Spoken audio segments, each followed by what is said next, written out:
Hey there everyone, welcome to my brand channel Easy IT Education. If you are new here, I am Zafar and I am so glad you stopped by.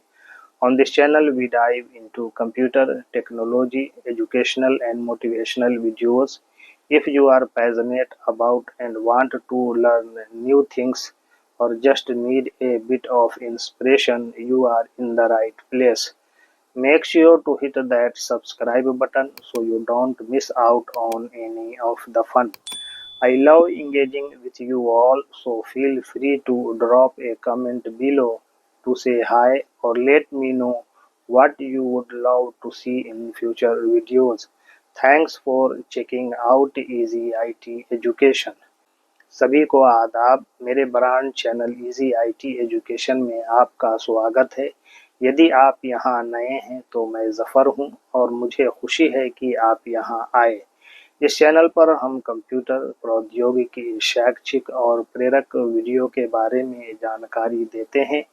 यदि आप में जुनून है और आप नई चीज़ें सीखना चाहते हैं या बस थोड़ी सी प्रेरणा की ज़रूरत है तो आप सही जगह पर हैं। इसलिए सब्सक्राइब बटन को दबाना सुनिश्चित करें ताकि भविष्य के वीडियो में आप किसी भी जानकारी से न चूकें। इजी आईटी एजुकेशन की जांच करने के लिए धन्यवाद। Let's get started.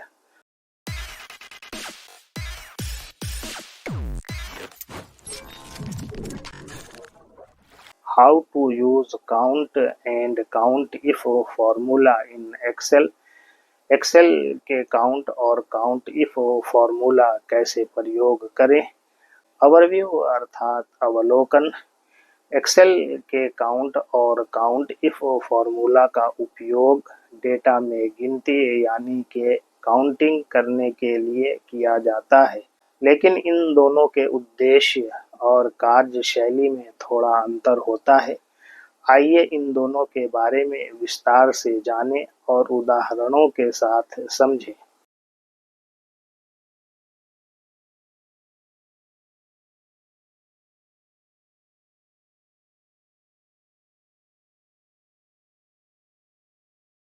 Number 1, count formula. Count formula का उपयोग केवल संख्यात्मक मान यानी कि न्यूमेरिकल वैल्यूज की गिनती करने के लिए किया जाता है। यह एक रेंज में मौजूद संख्या को गिनता है और टेक्स्ट या खाली सेल को नहीं गिनता। Formula equal to count bracket start range bracket close. उदाहरण, मान लीजिए आपके पास A1 से A5 तक कुछ डेटा है। A1 10, A2 20, A3 30, A4 40, A5 text. यदि आप इन 5 सेल्स में से केवल संख्याओं की गिनती करना चाहते हैं तो आप यह फॉर्मूला लगाते हैं equal to count bracket start A1 H2 A5 bracket close. यह फॉर्मूला केवल संख्यात्मक मानों को गिनने के बाद परिणाम देगा 4, क्योंकि टेक्स्ट एक टेक्स्ट है और गिना नहीं जाएगा।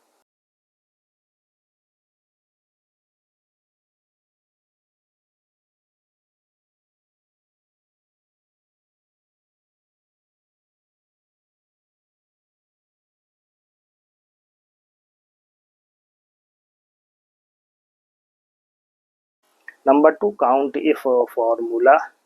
काउंट इफ फॉर्मूला का उपयोग तब किया जाता है जब आपको किसी रेंज में विशिष्ट शर्त यानी कंडीशन को पूरा करने वाले मानों की गिनती करनी होती है।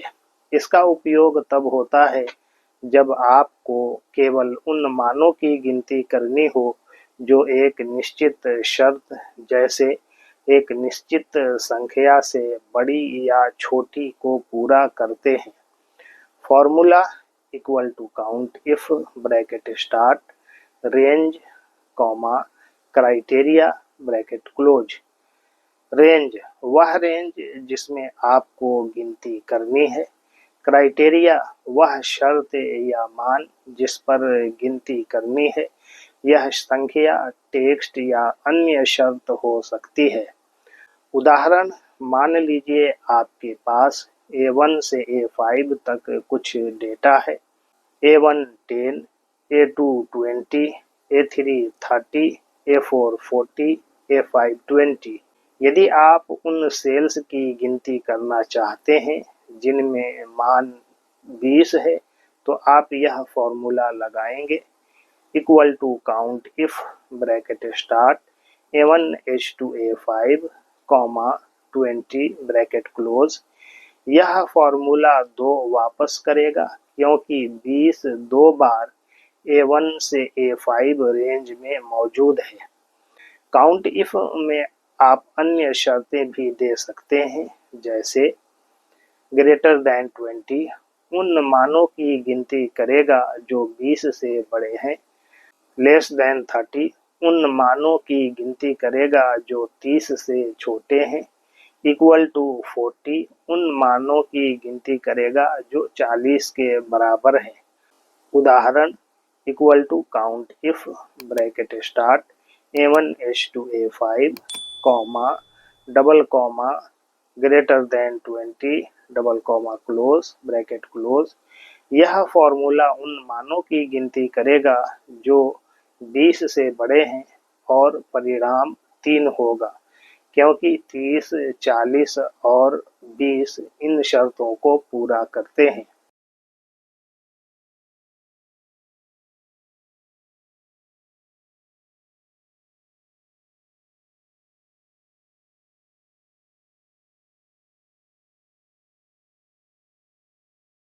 कंक्लूजन अर्थात निष्कर्ष, काउंट यह सिर्फ संख्यात्मक मानों की गिनती करता है, यह टेक्स्ट और खाली सेल्स को नहीं गिनता। काउंट इफ यह एक शर्त यानी कंडीशन के आधार पर किसी रेंज में मानों की गिनती करता है। आप शर्त के रूप में संख्याएं, टेक्स्ट या तुलना शर्तें जैसे greater than, comma less than, comma equal का उपयोग कर सकते हैं। इन दोनों फॉर्मूलों का उपयोग एक्सेल में डेटा विश्लेषण, रिपोर्टिंग और शर्त आधारित गिनती के लिए बहुत ही प्रभावी है। Thanking you all for listening me patiently. If you found this tutorial helpful, don't forget to like, share, comment and subscribe and hit the bell icon for more tech tips and Excel tricks tutorials. मेरी बात धैर्यपूर्वक सुनने के लिए आप सभी को धन्यवाद। यदि आपको यह उपयोगी लगा तो अधिक तकनीकी ट्यूटोरियल के लिए लाइक करना, शेयर करना, कमेंट करना, सब्सक्राइब करना और घंटी आइकन दबाना ना भूलें।